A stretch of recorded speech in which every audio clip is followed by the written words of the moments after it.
Okay, my aim with these set of videos are basically to talk about how to write a really good first-class essay. My credentials, if you like, are that I've been teaching as a lecturer since 2007. I've taught essay writing skills to probably about 2,000 students in that time. But I think probably most importantly, and part of the reason why I'm kind of passionate about this, is that I did an undergraduate degree many years ago, 20 plus years ago, where I went through the whole degree, and I don't ever remember anyone teaching me actually how to write a really good academic university style essay in things like politics or social sciences at all. I remember getting to university to master's level and someone finally actually explaining what was expected. And I felt like I spent 4 years, shooting around in the dark.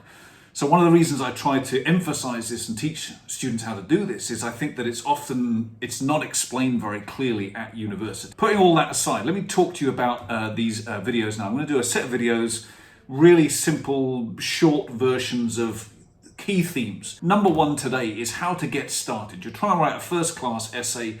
How do you start reading and writing that essay?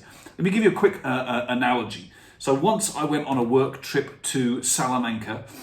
We worked all week. It's in Spain. It was fantastic. We had this working week, and then the Saturday was kind of tourist time. I had no purpose. I had loads of time on my hands.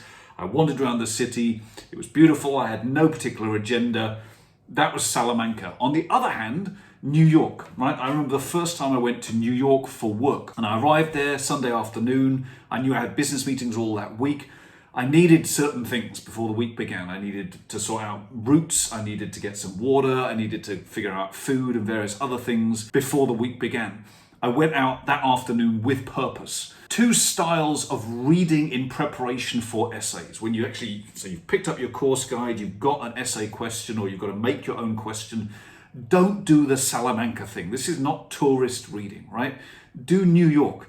Read with purpose. Okay, so you haven't got all the time in the world to read a million different things. You want to read from the start with purpose.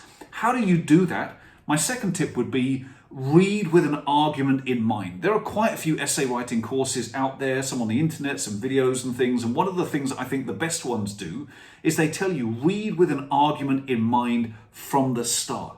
That's really hard, right? I tell students that all the time.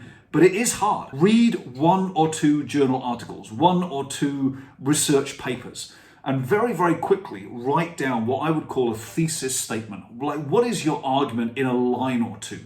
Get it down on paper. Very quickly, that will help you filter.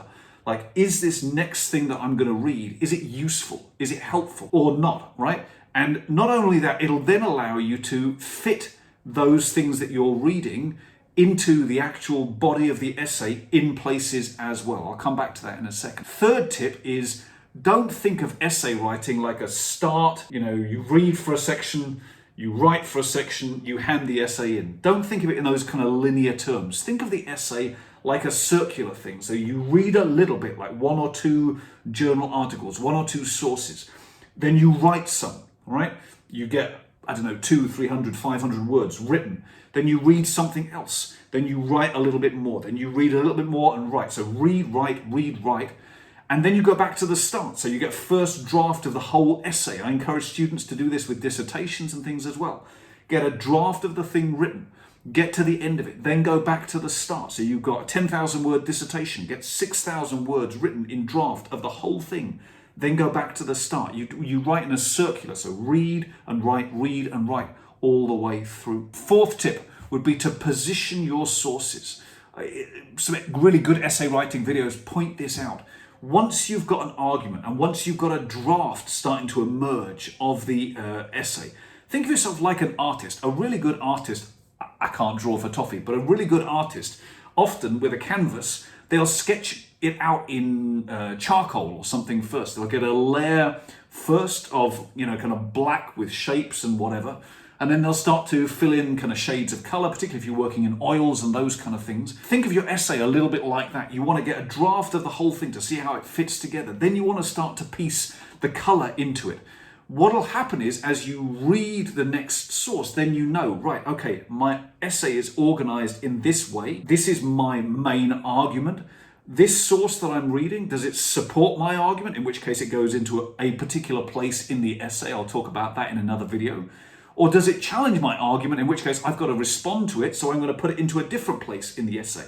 So really quickly, if you've got a rough idea of your argument, as you read things, you decide, this is useful. Okay, fine, great, so carry on reading. Then does it support my argument? It goes here. Does it challenge my argument? It goes here.